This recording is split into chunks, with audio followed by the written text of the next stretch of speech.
लाभ और हानि की दूसरी क्लास में आपका स्वागत है। कल हमने 10 सवाल करवा दिए थे। देखिए उससे आगे कहता है कि एक व्यक्ति कुछ सामान, ठीक है, एक व्यक्ति कुछ सामान या कुछ वस्तु खरीदता है। कितनी वस्तु खरीदता है ये डिफाइन नहीं किया हुआ, ठीक है।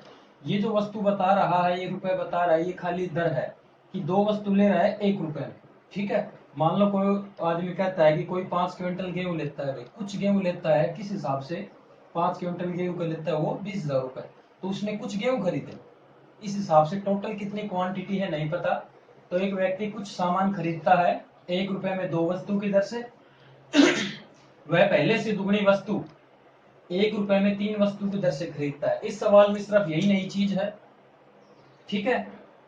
इस 1 रुपए में 3 वस्तु की दर से खरीदता है। यदि वह इन वस्तुओं को 2 रुपए में 3 वस्तु की दर से बेच देता है तो लाभ या हानि प्रतिशत ज्ञात करो। इस सवाल में ये नई चीज है, बाकी कल वाला ये सारा सिस्टम कहता है कि पहले से दुगनी वस्तु खरीदता है।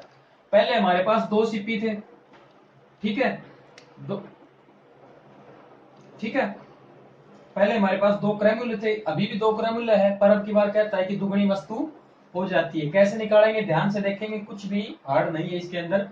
हमारा फॉर्मूला क्या था, वस्तु, ठीक है, और ये रुपए, ठीक। सबसे पहले क्या करेंगे, 1 रुपए में दो वस्तु लिखते जाओ, 1 रुपए में दो वस्तु, ठीक है।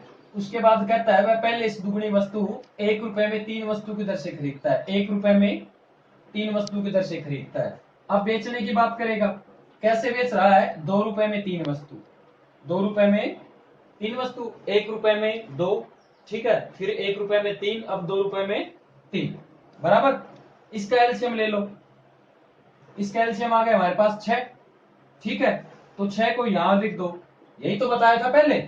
अब जो दूसरा नंबर है कहता है कि क्या कर रहा है, दुगनी कर रहा है, तो इसका दुगनी कर दो, कितनी हो गई 12। भाई इसका दुगुना, भाई जो भी पहले वाला खरीद रहा है, एक ही आदमी है, पहली बार में जो सामान खरीदा उससे दुगनी वस्तु कर रहा है, तो ये वस्तु है, इसकी दुगनी हो गई यहाँ पे, 6 का दुगुना 2 मतलब 12। अब इन दोनों को हम जोड़ते थे, इन दोनों को क्या करते थे, जोड़ते थे, वो क्या आ गया हमारे पास 18 आ गया। अब जो ये था इनको यहाँ पर मल्टीप्लाई करते थे, 2 की टेबल में 6 आता है कितने पर, 3 पर, तो 3 हो गया। 3 की टेबल में 12 आता है 4 पर, 4 हो गया। 3 की टेबल में 18 आता है 6 पर, तो ये हो गया। तो क्या क्या वैल्यूज आ गई, ये 3, ये 4 और ये 12। इनको जोड़ लो, क्या हो गया 7 और ये 12। क्रय मूल्य क्या आ गया 7 रुपए, विक्रय मूल्य क्या आ गया 12 रुपए। भाई 7 रुपए क्रय मूल्य था, 7 रुपए, 12 रुपए हो गया विक्रय मूल्य।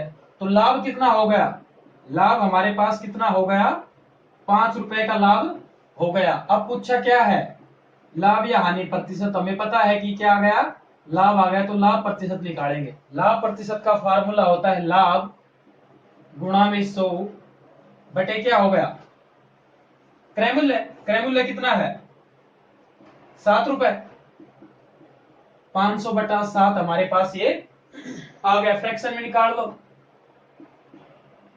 7 7 49, 7 एकम 7 यानी 71, सही 1 बटा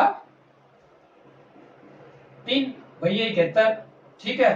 देखो 7 एकम जो 7 7 49, 1 10 71, सही 3 बटा 7%, ठीक है। इस सवाल में कुछ नहीं है, कहता है कि 1 रुपए में दो वस्तु की दर से खरीदता है, पहले से दुगुनी करता है, सिर्फ यही बात मेन है, पहले से दुगुनी करता है। तो यहाँ पर जो हम लगातार एलसीएम दोनों बार लिखते थे और फिर जोड़ते थे, उसकी जगह हम यहाँ पे पहले वाले को दुगुना कर देंगे, उसके बाद जोड़ेंगे, और बाकी सारी चीजें वही है, ठीक है। अगर कुछ समझ में नहीं आया हो तो अगला सवाल इसी प्रकार का है, ध्यान से देखना, आ जाएगा, ठीक। अगला सवाल देखोगे, देखिए एक व्यक्ति कुछ सामान 4 रुपए में 3 वस्तु की दर से खरीदता है। यदि वह पहले से दुगुनी वस्तु खरीदता है, कैसे भाव में, 3 रुपए में 2 वस्तु। यदि वह इन सभी वस्तुओं को बेचे 7 रुपए में 4 वस्तु की दर से, तो लाभ या हानि प्रतिशत ज्ञात करो। इसी प्रकार का सवाल है, सवाल नंबर कौन सा था, 11 था, उसी जैसा है, अभी हो गया सवाल नंबर 12, ठीक है। ये हो गया, वही फॉर्मूला लगाएंगे, ध्यान से देखेंगे, वस्तु रुपए, ठीक है, ये पहला कॉस्ट प्राइस, ये दूसरा कॉस्ट प्राइस और ये सेलिंग प्राइस, ठीक है। क्रय मूल्य, क्रय मूल्य, विक्रय मूल्य, देखिए जो बताता है वही लिखते जाइए, सवाल आसानी से आ जाएगा। 4 रुपए में तीन वस्तु, ठीक है। पहले से दुगुनी वस्तु, 3 रुपए में 2 वस्तु, 3 रुपए में 2 वस्तु। उसके बाद 7 रुपए में 4 वस्तु, 7 रुपए 4 वस्तु, रुपए के नीचे रुपए, वस्तु के नीचे वस्तु। इसी प्रकार से हमारा सारा सवाल आसानी से हल हो जाएगा। अभी क्या करना है, इन वस्तुओं का, हमारे पास कुल कितनी वस्तु पता नहीं है, इनका एलसीएम लेंगे। क्या गया एलसीएम इनका, 12 एलसीएम बोल सकते हैं भाई, 4 दूनी 8, भाई 4 से ये कट रहा है, 2 से भी कट रहा है, 3 से भी कट रहा है, तो टोटल 12 एलसीएम आ गया। तो यहाँ पे क्या लिखेंगे, क्या लिखेंगे, 12 लिख दिया। अब कहता है कि पहले इसे दुगुनी करता है, तो पहला कितना है 12, इससे दुगुनी 24, और नीचे क्या लिखते थे, इन दोनों का सम लिखते थे, कितना हो गया 36 यानी 36। अब इनका जो गुणज है वो यहाँ पर मल्टीप्लाई करवा दो। इनका गुणज क्या है, क्या हो गया ये, 3 चौक 12, मतलब 3 को 4 तक गाएं पहाड़े को तो कितना आता है 12। अब 2 की टेबल में 12 है, 24 कहां पे आता है 12 पर। 4 की टेबल में 36 कितने पे आता है 9 पर। तो क्या हो गया, ये 16, ये 36, और ये कितना हो गया 63। ये दोनों कितने हो गए, इनको जोड़ते हैं तो 52, और ये कितना हो गया 63, यानी 52 रुपए में खरीदी और कितने में बेची 63 में। कितने रुपए का फायदा हो गया, 11 रुपए का लाभ हो गया।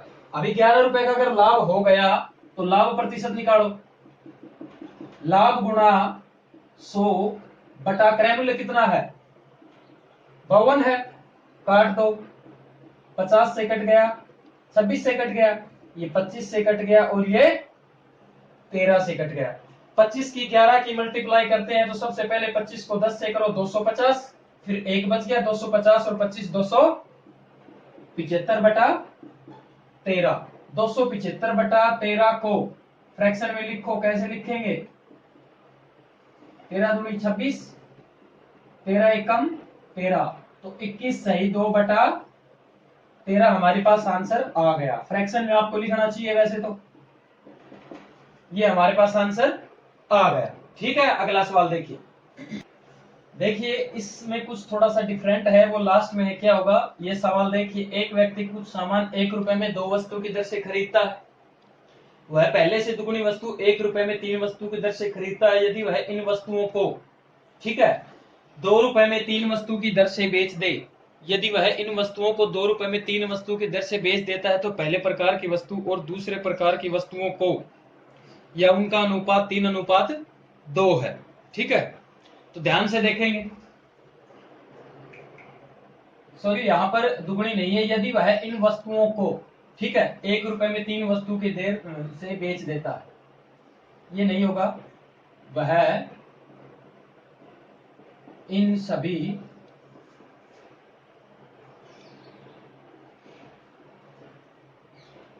वस्तुओं को 1 रुपए में 3 वस्तु की दर से खरीदता है, ठीक है, 2 रुपए और 3 वस्तु की दर से बेच देता है, तो पहले प्रकार की वस्तु और दूसरे प्रकार की वस्तु का अनुपात 3:2 हो, तो लाभ और हानि ज्ञात कीजिए, प्रतिशत ज्ञात कीजिए। वही मेथड है, देखेंगे यहाँ पर वस्तु, ठीक है, यहाँ पर रुपए, ये पहला क्रय मूल्य, ये दूसरा क्रय मूल्य, और ये विक्रय मूल्य, सेलिंग प्राइस। ठीक है, सबसे पहले क्या है, 1 रुपए में 2 वस्तु, 1 रुपया 2 वस्तु। उसके बाद वह 1 रुपए में 3 वस्तु की दर से खरीदता है, 1 रुपए 3 वस्तु की दर से, ठीक है। उसके बाद 2 रुपए में 3 वस्तु की दर से बेच देता है, 2 रुपए 3 वस्तु की दर से इनको बेच देता है। सबसे पहले एलसीएम निकालेंगे, उसके बाद करेंगे जो भी करना है। 6 एलसीएम आ गया, इसके आगे 6 लिख दे और इसके आगे भी 6 लिख दे। यहाँ पर हमने पिछले सवाल में 12 लिखा था क्योंकि दुगुनी वस्तु थी, अभी नहीं लिखना है। अभी क्या लिखेंगे, पहले प्रकार की वस्तु और दूसरे प्रकार की वस्तु का अनुपात 3:2 है, मतलब पहली वस्तु 3 गुना हो गई और दूसरी वस्तु 2 गुना हो गई। ठीक है, इसका मतलब क्या है कि पहली वस्तु 3 गुना है और दूसरी वस्तु 2 गुना है, हमने लिख दिया। ये कितना हो गया 18, ये कितना हो गया 12। अगर 18 और 12 को जोड़े तो कितना आता है 30 आता है, यही लिखते हैं दोनों को जोड़ के।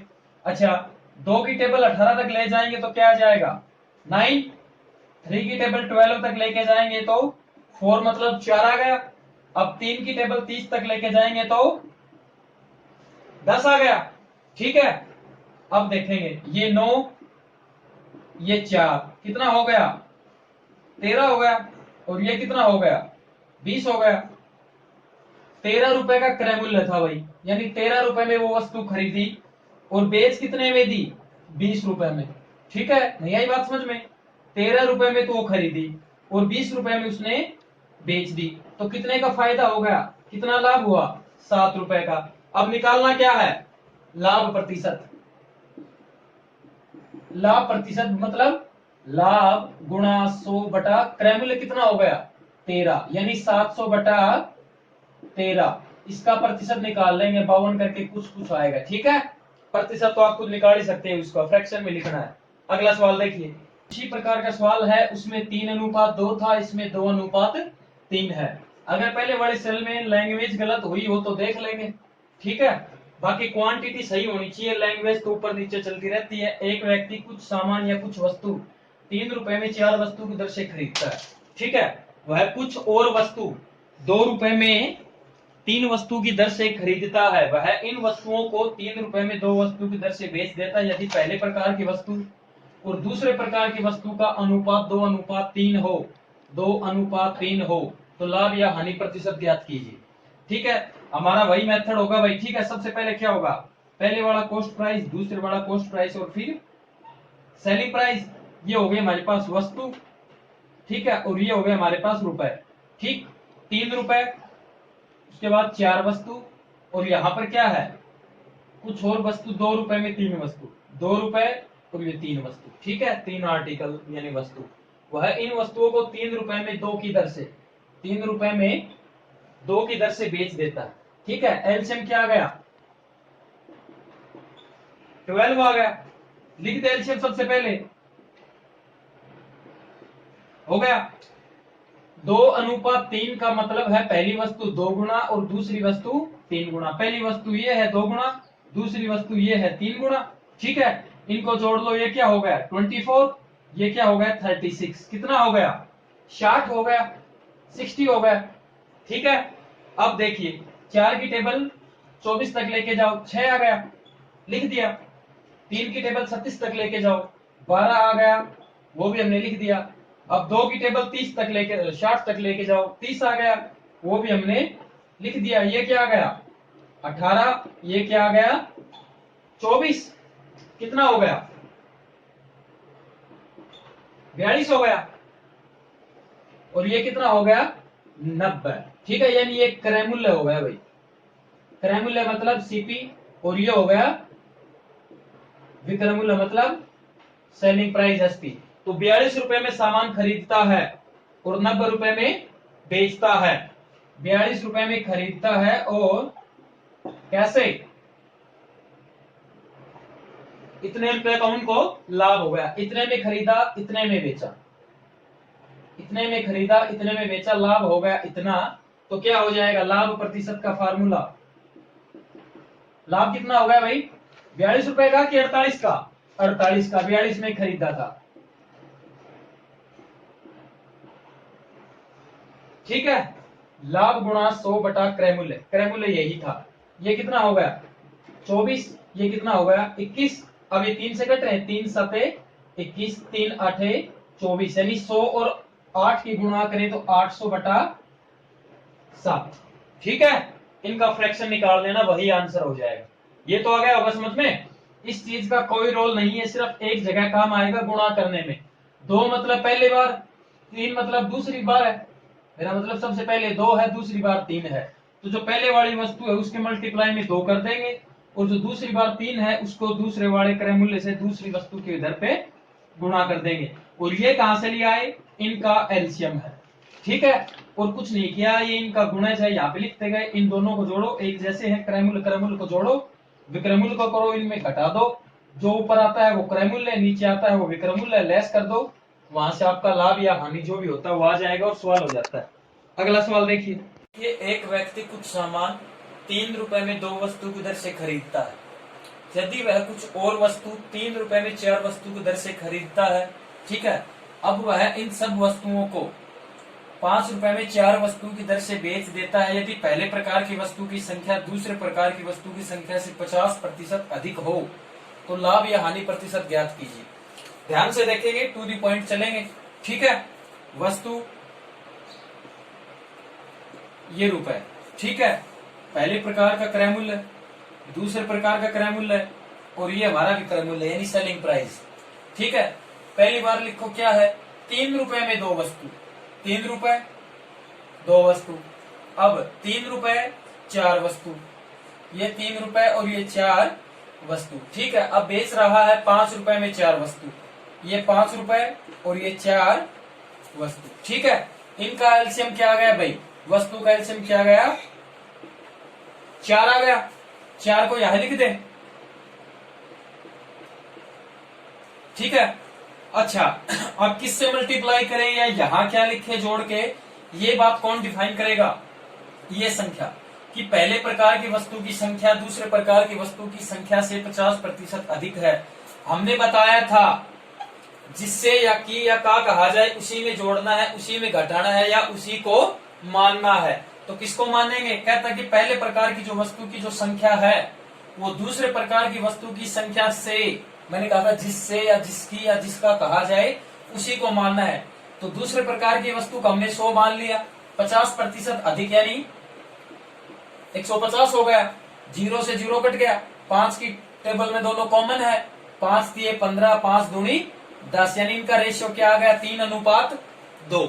इनका रेशियो क्या आ गया, 3:2। मतलब पहले वाली संख्या 3 गुना होगी, दूसरे वाली संख्या 2 गुना होगी। ठीक है, ये 4 दिए 12, ये 4 दूनी 8, टोटल कितने हो गए 20। भाई ये 4 दिए 12 हो गए, ये 4 दूनी 8 हो गए, 12 और 8 कितने हो गए 20 हो गए। अच्छा ये 12 है, ये 2 है, 2 को 12 तक टेबल लेके जाओ, कितना आ गया 6 की यहाँ पे मल्टीप्लाई कर दो, 4 की टेबल 8 तक लेके जाओ, 2 को यहाँ पे मल्टीप्लाई कर दो, क्रय मूल्य हो गया पूरा। यहाँ पे बात आती है विक्रय मूल्य की, तो 4 की टेबल 20 तक लेके जाओ, 5 आता है, 5 की यहाँ पे मल्टीप्लाई करवा दो, हमारा आंसर आ जाएगा। ठीक है, ये तो सभी को समझ में आ गया था, नहीं आया हो तो फिर बता देंगे। अब देखिए ये आ गया हमारे पास 18, ये आ गया हमारे पास 6 और ये हो गया 25। 18 और 6 कितना होता है 24। 24 रुपए में कोई चीज खरीदी 25 में बेची जाती है, ₹1 का क्या होता है, लाभ होता है। कितने रुपए का लाभ होता है, ₹1 का लाभ होता है। तो हमें पता है कि लाभ प्रतिशत का फार्मूला क्या है, लाभ प्रतिशत का फार्मूला है लाभ गुणा 100 बटा क्रय मूल्य। कितना है हमारा क्रय मूल्य, हमारे पास ₹24, तो 24 ये हो गया, मतलब 24 बटा 100। 24 बटा 100 को क्या लिख सकते हैं, ये 50 लिख सकते हैं, ये 12 और आधा कर दो, ये 25 हो गया और ये 6 हो गया। अब 25 को 6 से भाग दो, 6 चौक 24, एक शेष बच गया, तो 4 इधर 1 इधर 6 इधर, 4 सही 1/6% हमारे पास लाभ आ गया। ठीक है, किसी को समझ में नहीं आया हो तो बताओ, मुझे लग रहा है कि सभी को समझ में आ गया। ये एक बात दोबारा देखो, कहता है कि पहले प्रकार की वस्तु की संख्या दूसरे प्रकार की वस्तु की संख्या से 50% अधिक है, जिससे या की कहे या जिसका कहे या जिसमें, उसी को आधार मानना है, मतलब उसी में जोड़ना है, घटाना है या गुणा करना है, जो भी बता रहा है सवाल के अकॉर्डिंग वही करना है। कहता है कि दूसरे प्रकार की वस्तु की संख्या से दूसरे प्रकार की संख्या से ज्यादा है, दूसरे प्रकार की से ज्यादा है ना, कौन ज्यादा है, पहले वाली कितनी ज्यादा है 50%, तो 150 हो गया। ये 5 दिए 15, 5 दूनी 10, 3:2 हमारे पास आ गया। पहले को 3 मान लिया, दूसरे को 2 से गुणा कर दिया, ये इधर से हमने एलसीएम निकाल के लिख करके इसका मल्टीपल यहाँ पे लिख दिया, गुणज लिख दिया, हमारा क्रय मूल्य आ गया, विक्रय मूल्य। ये हमेशा क्रय मूल्य होता है कॉस्ट प्राइस, ये आता है हमेशा विक्रय मूल्य यानी सेलिंग प्राइस। ठीक है, अगला सवाल देखिए, कहता है कि एक दुकानदार कुछ वस्तुएं खरीदता है, वह ₹1 में 20 वस्तु की दर से 300 वस्तु खरीदता है। अभी तक के सवालों में हमारे पास कितनी वस्तु थी वो हमें नहीं पता था, हमें दर का पता था कि भाई ₹1 में 2 वस्तु ठीक है खरीद रहा है, लेकिन अभी क्या है कि 300 वस्तु खरीद रहा है। ठीक है, अभी कहता है अब वह ₹1 में 3 वस्तु खरीद रहा है। ठीक है भाई, ₹1 में 300 वस्तु खरीदता है। अब 1 रुपए में 3 वस्तु की दर से 600 वस्तु और खरीदता है। उसने सभी वस्तुओं को 2 रुपए में 3 वस्तु की दर से बेच दिया तो पूरे लेन देन पर यानी पूरे सौदे पर उसको कितना लाभ या हानि प्रतिशत हुई। देखेंगे सेम मेथड सेम ट्रिक, ठीक है, कुछ नहीं बदलना, ध्यान देंगे ध्यान से। अभी देखिए ये हो गई वस्तु, ये हो गया रुपए यानी आर्टिकल, ठीक है। कॉस्ट प्राइस सेलिंग प्राइस, 2 बार खरीद रहा है, 2 बार, ठीक है भाई। कहता है कि 1 रुपए में 2 वस्तु, 1 रुपए में 2 वस्तु, कितनी वस्तु खरीद रहा है, टोटल कितनी वस्तु है 300, ये दर है, ये जो आ रही है वो 1 रुपए में 2 वस्तु के हिसाब से इसकी दर है, ठीक है। अब 1 रुपए में 3 वस्तु, 1 रुपए में 3 वस्तु, टोटल कितनी वस्तु ली इस हिसाब से भाई 1 रुपए में 2 वस्तु मतलब 50 पैसे की एक वस्तु हुई उसको, टोटल वस्तु उसके पास 300। अब कहता है कि 1 रुपए में 3 वस्तु यानी एक वस्तु कितने की आ गई, इस हिसाब से कुछ करके आ गई, इतने पैसों की एक वस्तु पड़ेगी तो उसने टोटल इस हिसाब से 600 वस्तुएं ले ली।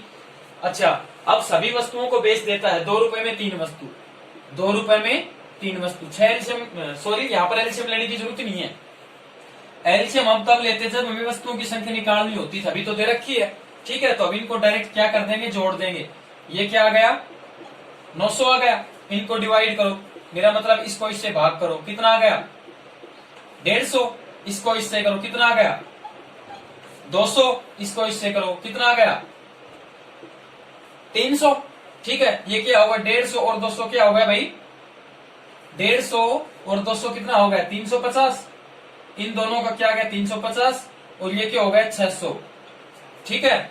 तो कितने रुपए का लाभ उसको हो गया 250 का, भाई कुल वस्तु खरीदी थी 300 रुपए में, कॉस्ट प्राइस 350 था, बेच कितने में दी 600 रुपए में, तो लागत मूल्य है 350, विक्रय मूल्य है 600, कितने की फायदा हो गया 250 रुपए का। तो लाभ प्रतिशत का फार्मूला होता है लाभ गुणा 100 बटा क्रय मूल्य कितना है 350, 5 से कट रहे हैं, 5 से ये कट गया, 7 से ये कट गया, दोनों 5 के पहाड़े में कॉमन है, 5 के पहाड़े में 35 आता है 7 पर, 5 के पहाड़े में 25 आता है 5 पर, ये होगा 100 पंजे 500 बटा 7, 500 बटा 7 हो गया, निकाल सकते हैं 7 7 49, ये 1 ये 0, 7 एकम 7 3 यानी 71 सही 3 बटा 7% उसको लाभ प्राप्त हुआ। तो ये जो 300 है 600 है इनको देख के घबरा मत जाना, ये हमारा आंसर इसी से निकल आएगा, इसके चलते हमें एलसीएम लेने की कोई जरूरत नहीं है, एलसीएम तब लेते जब हमें वस्तुओं की संख्या निकालनी होती थी, ठीक है। अब वस्तुएं दे रखी है तो कोई एलसीएम नहीं लेना, वही इसको गुणज लिख रहा है और इसको जोड़ के नीचे लिखना, ठीक है, आंसर आ जाएगा। अगला सवाल देखिए, सवाल है कुछ नहीं बदला है, ठीक है, तो इसको ध्यान से करेंगे। एक दुकानदार कुछ वस्तु खरीदता है और वह 1 रुपए में 2 वस्तु खरीदता है, वस्तु रुपए, 1 रुपए में 2 वस्तु खरीद रहा है, ठीक है, और टोटल कितनी वस्तुएं हैं 300, ठीक है। ये पहला कॉस्ट प्राइस, दूसरा कॉस्ट प्राइस क्या हो जाएगा, वह है 3 रुपए में 4 वस्तु, ये 3 रुपए ये 4 वस्तु और टोटल वस्तु खरीद रहा है 400, ठीक है भाई। अब देखेंगे 4 वस्तु, 4 रुपए में 5 वस्तु बेच रहा है, 4 रुपए में 5 बेच रहा है, इज दैट क्लियर। अच्छा 400 और 300 कितना होगा 700 हो गया, ठीक है। 2 को 300 से भाग देंगे कितने पे आ जाता है 150 पे, ये कितने पे आ जाता है 100 पे, ये कितने पे आ जाता है 140 पे, 14 पंजे, ठीक है। तो ये कितना हो गया 150, ये कितना हो गया 300, टोटल कितना होगा भाई ये 450, जोड़े तो इनको भाई जोड़े तो गए, उसके बाद ये क्या हो गया 560, ठीक है। 450 में कोई चीज खरीदी 560 में बेची तो 110 रुपए का प्रॉफिट हो गया, कितने का प्रॉफिट हो गया 110 रुपए का, 450 में खरीदी 560 में बेची 110 का प्रॉफिट हो गया। तो लाभ प्रतिशत हमें निकालना है, लाभ प्रतिशत के लिए लाभ कितना है 110 गुणा 100, क्रय मूल्य यानी कितने में खरीदी उसने 450, ठीक है। तो कैसे भी कर लो, 1100 बटा 45 कर लो, चेन को और काट दो, 5 से कट रहा है 20 पंजे 100, 5 नीम 45, ठीक है। कितना हो गया 20 को पहले 11 है तो 20 को 10 से मल्टीप्लाई करो 200 और एक और रह गया तो 200 20/9। ठीक है, इसको फ्रैक्शन में लिख लेंगे, आंसर आ जाएगा। अगला सवाल देखिए। देखिए, एक दुकानदार कुछ वस्तुओं को 4 रुपए में 5 वस्तु की दर से खरीदता है, तत्पश्चात वह इनको 5 रुपए में 4 वस्तु की दर से बेच देता है। ठीक है, तो इस सौदे में उसे 360 रुपए का लाभ प्राप्त होता है। उसे लाभ मिलता है 360 का, तो कुल वस्तुओं की संख्या क्या थी? ठीक है, इस सवाल के अंदर लाभ प्रतिशत नहीं निकालना है, वस्तुओं की संख्या क्या है, टोटल वस्तुएं क्या है, 360 रुपए का लाभ कितनी वस्तुओं पर प्राप्त होता है, ये निकालना है। तो देखेंगे वही फॉर्मूला। अब इसमें एक बार खरीद के तुरंत बेच रहा है, तो एक बार क्रय मूल्य। ठीक है, ये वस्तु और ये रुपए, 4 रुपए में 5 वस्तु खरीद रहा है, उसके बाद 5 रुपए में 4 वस्तु खरीद रहा है। ठीक है, हालांकि हमने सबसे पहले एक सवाल में मेथड सिखाया था कि इसको, ये रुपए इसको गुणा करो 16 और इसको इससे करो, कितना हो गया 25, 9 रुपए का फायदा हो गया। ठीक है, तो इससे प्रतिशत तो निकल सकता है कि कितना प्रतिशत है, कैसे निकलेगा, 9 गुणा 100/16 लाभ प्रतिशत आ जाएगा, लेकिन हमें वो नहीं निकालना है। हमें निकालना क्या है, वस्तुओं की संख्या निकालनी है। तो क्या करेंगे, सबसे पहले वस्तुओं की अगर संख्या निकालनी है तो वस्तुओं की संख्या निकालेंगे, तो पता होना चाहिए कितनी वस्तु है। कितनी वस्तु है उसके लिए 2 चीजें होनी जरूरी है, या तो टोटल वस्तुएं कहीं दिखा दे, या हम इसका एलसीएम ले लें। हमने ले लिया एलसीएम, ये हो गया 20 और ये भी हो गया 20। भाई एक क्रय मूल्य है, एक विक्रय मूल्य है। इसके बाद क्या करेंगे, देखिए, ये देखिए क्या हो गया, 5 की टेबल 20 तक गई, तो क्या हो गया, कितना हो गया 4।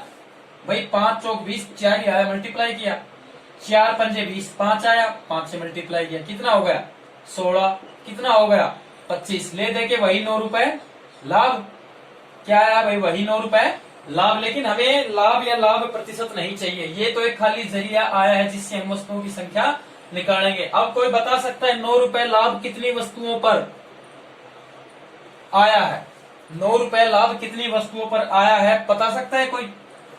9 रुपए लाभ आया है 20 वस्तुओं पर। ठीक है, 9 रुपए लाभ आया है कितनी वस्तुओं पर, 20 वस्तुओं पर। 9 रुपए लाभ मिलता है 20 वस्तुओं पर। ठीक है, हमें चाहिए क्या, हमें चाहिए क्या, 360 रुपए लाभ कितनी वस्तुओं पर मिलेगा। भाई 9 रुपए लाभ आ गया, कितनी वस्तुओं पर आ गया, 20 वस्तुओं पर आ गया। हमें क्या चाहिए, 360 रुपए जो लाभ मिल रहा है उसके लिए कितनी वस्तुएं चाहिएंगी। नहीं, यही बात समझ में, वस्तु अलग है, रुपए अलग है। जब 9 रुपए लाभ है तब 20 वस्तुएं थी, अब 360 रुपए लाभ है तो कितनी वस्तु होंगी, देखिए 20/9 गुणा 360, तो ये क्या हो गया, 9 चौक 36 यानी 40, तो कितनी हो गई 800 वस्तुएं। क्या हो गई 800 वस्तुएं। यही समझ में, भाई ये सारी चीज लिख दी, 4 रुपए में 5 वस्तु, 5 रुपए में 4 वस्तु। कोई संख्या आधा और नहीं रखी कि 300 वस्तु खरीदता है या 200 खरीदता है। ठीक है, लाभ प्रतिशत का भी नहीं पूछा, हानि प्रतिशत का भी नहीं पूछा। तो हम हमारे विवेक से कार्य लेंगे कि कहता है कि वस्तुओं की संख्या, तो पहले यहाँ पर वस्तु निकालेंगे, एलसीएम लेंगे, यहाँ रखेंगे, एक एक क्रय मूल्य विक्रय मूल्य है, इसको यहाँ से इसका गुणज लिखा, 16 25 लाभ का पता किया, ये लाभ हमें मिल रहा है 20 वस्तुओं पर, तो हमें लाभ चाहिए 360 जो है हमारे पास, उसके लिए वस्तुएं चाहिए, तो ये वस्तुएं आ जाएंगी ये। ठीक है, अगला सवाल देखिए, इसमें क्लियर हो जाएगा आपका कंसेप्ट। देखिए, एक बात आपको बताना चाहेंगे, बीच में हमसे कुछ छूटा हुआ है। जो सवाल नंबर सपोज करो 17 था, तो हमने जो सवालों के अंदर रकम चेंज कर दिया, उसके बाद सवाल शुरू करवा दिया, लेकिन सवाल का नंबर चेंज नहीं किया। तो आप अपने विवेक का प्रयोग करके नंबर को पहचान सकते हैं कि कौन सा सवाल किस नंबर के ऊपर है। ठीक है, वो तो रकम चेंज हो जाती है तो अपने आप पता लग जाता है। ठीक है, वैसा ही सवाल है, थोड़ा सा चेंजमेंट है, ये इसलिए लेके आ रहे हैं 2-2 3-3 सवाल, ताकि 2-3 बार एक टाइप का सवाल होगा तो आपका कंसेप्ट आसानी से क्लियर हो जाए। सिर्फ यही उद्देश्य है, अदरवाइज एक टाइप का एक सवाल करवा दें तो भी बहुत है, परंतु 2-2 3-3 सवाल इसी उद्देश्य से करवाए जा रहे हैं। तो ध्यान पूर्वक आगे देखेंगे। कहता है कि एक दुकानदार कुछ वस्तुओं को, वस्तु रुपए 5 रुपए में 6 वस्तु, ठीक है, खरीदता है। वह इनको 6 रुपए में 4 वस्तु की दर से बेच देता है तथा इस सौदे में उसे 400 रुपए का लाभ प्राप्त होता है। ठीक है, तो वस्तुओं की संख्या क्या है?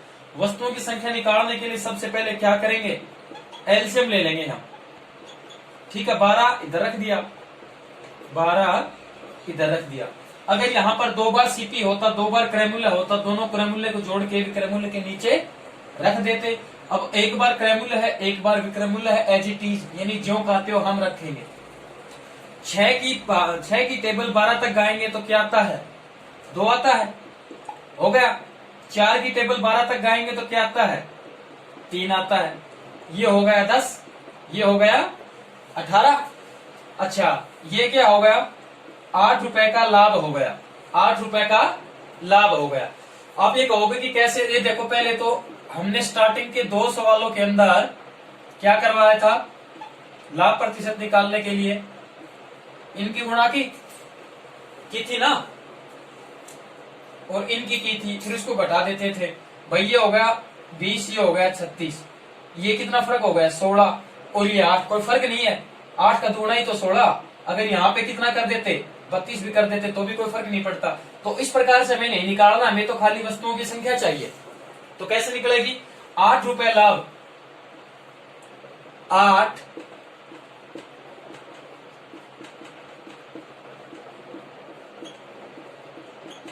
रुपए का लाभ मिलता है कितनी वस्तुओं पर? 12 वस्तुओं पर। कितनी वस्तुओं पर?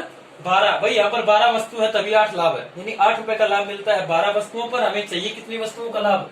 हमें 400 रुपए का लाभ कितनी वस्तुओं पर मिल रहा है? कितनी पर मिल रहा है? 12/8 गुणा 100, 8 पंजे 40, कितना हो गया?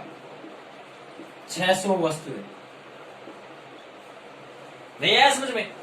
8 रुपए का लाभ मिल रहा है 12 वस्तुओं पर। यहाँ पर 12 वस्तुएं हैं, 8 रुपए का लाभ हो रहा है। जब 8 रुपए का लाभ में 12 वस्तु है तो 400 रुपए का लाभ में कितनी वस्तु होंगी?